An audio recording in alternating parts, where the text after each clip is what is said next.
Well, it's that time of year again. The time when the leaves begin to change, everyone begins to bundle up and drink apple cider, and of course the time of rampant flus. But on a brighter note, it's also the time when the big name video game releases are, well, released. And in this review, I'm going to be taking a look at just such a title with Dishonored. Produced by Arcane Studios and published by Bethesda, this is definitely one of those titles that I was most looking forward to this year. So, did this game live up to my expectations, or leave me sadder than the ending of the first Fallout game? Seriously, I'm still not over that. Well, let's take a look and find out. This game takes place in the prosperous industrial city of Dunwall. Well, it was prosperous until the damned rats showed up and started spreading a plague throughout the city. This plague is extremely contagious and will kill off its hosts rather quickly and in a very grotesque fashion. This is where you come in. You are the bodyguard to the Empress of the capital, Corvo Attano. You had left the city on a goodwill mission, hoping that other cities may have had success in finding a cure. Unfortunately, you and your entire city are SOL. To make matters worse, upon returning, the Empress is assassinated in front of you and her daughter is kidnapped. To make matters even worse than that, the blame is placed squarely on you, as you are the only person at the scene of the crime. You are promptly arrested and charged with regicide, along with the disappearance of the heir to the throne, Lady Emily. After a few months in prison, you are handed the key to your freedom, quite literally, and manage to break yourself out through the sewers. Once out, you meet with your newly found allies. These are loyalists to the former Empress, who know that you were wrongfully imprisoned, and offer to give you a chance to redeem your name, along with overthrowing the current corrupt government. Considering you don't see any other options, you gladly agree. But you may be wondering how exactly these gentlemen plan on overthrowing the system. Well, that's very simple. Assassinate every corrupt member of the current government, find Lady Emily, and place her as the rightful heir to the throne. Oh, and by the way, you get to do all of this by yourself. But just because you're the pack mule of the party doesn't mean you won't get a little help. Among the loyalists are a boater named Samuel, who can sneak you into hostile areas by river, Admiral Havelock, who has ties to the military, Trevor Pendleton, who has ties to the parliament of the city, Piero, who invents and upgrades your gear for a price, and then there's this fine gentleman. This spectral figure is known as the Outsider. The Outsider is essentially a deity, as he is worshipped by many cults in the city, and he has taken a particular interest in you and your quest.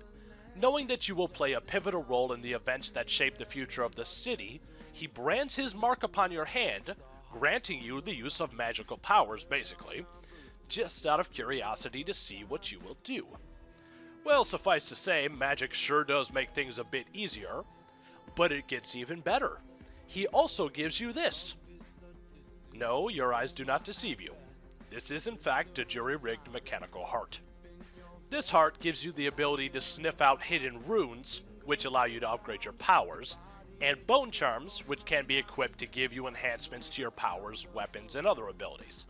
Not to mention, you can listen to this heart and it will give you information about your current area, and even tell you secrets about a character if you pointed at them.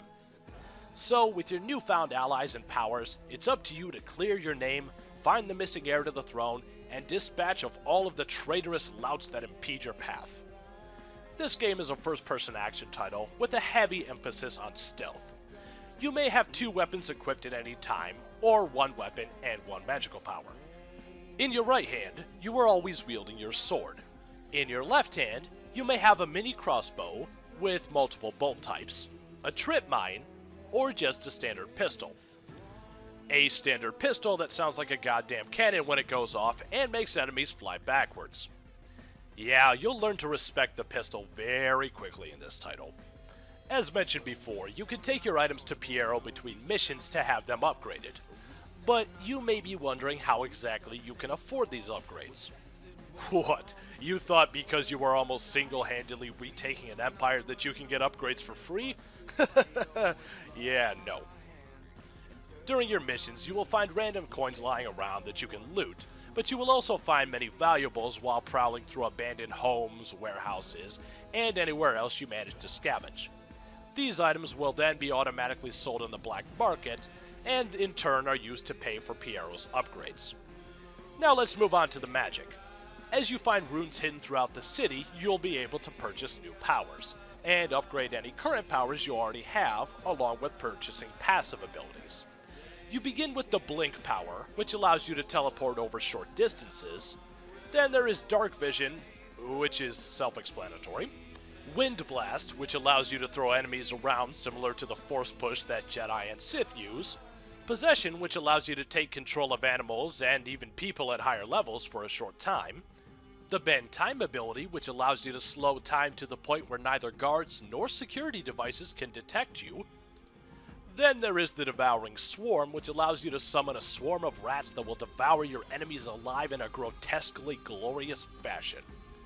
There are overall 9 missions to complete, and this game should take you somewhere around 10 hours to finish, but of course that all depends on how many side missions in which you wish to partake, and how much collecting of runes and bone charms you wish to do. Now for the reviewing. Let's start where I usually begin, with the graphics. As for the character models, I was surprised to see that there was a pretty good amount of detail put into each character, not to mention even the NPCs and standard enemies show a good amount of variety. As for the environments, this is where the game engine really shines through. Whether you are traversing through the remnants of a once prosperous industrial district or attending a high-class masquerade ball, you can be sure that there will be an absorbing amount of detail throughout. Moving on to the gameplay, this aspect also works very well.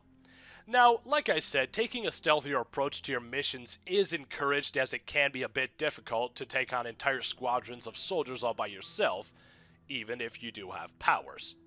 But fortunately, the design of these levels allows for multiple paths to traverse, and many ways to go about getting to your target, not to mention taking care of them. In fact, many of your assassination targets can be neutralized without actually killing them. Which leads to the matter of chaos. If you go through missions killing off a large number of enemies, including your target, then the overall chaos of the city will increase. This means that if the chaos is high, there will be a large number of infected citizens, rats, and guards to contend with, and vice versa for low chaos. Ultimately, the choice is yours as to how you deal with your targets, but this is something to think about. Moving on to the AI, well, for the most part, this isn't a problem. If you start a fight with the city guards, or most of the time just get spotted by them, then they will alert other guards to your presence and usually sound an alarm, making your life a bit more difficult. But on the other hand, there have been times when I shot a guard not even 50 feet away from another guard, and he didn't even hear the pistol go off. Not to mention, there will be times when you rig a turret to kill enemies instead of you, and the guards will continuously run headfirst into them. And finally, what are my thoughts on the story of this game? Well, let me give you the rundown. I personally feel that this story is both original and, quite frankly, very interesting. I found myself actually caring for Corvo and many of his allies throughout the campaign. However, I did find the progression of the story to be a little too obvious, as I was able to guess major plot points from a mile away. But in the end, can I recommend this game? Well, absolutely. If you are a fan of first-person stealth titles, or are just looking for something a bit different than your standard fall releases, then this is definitely a title for you. So until next time, this is E-Dog saying, revenge solves everything. See you next time.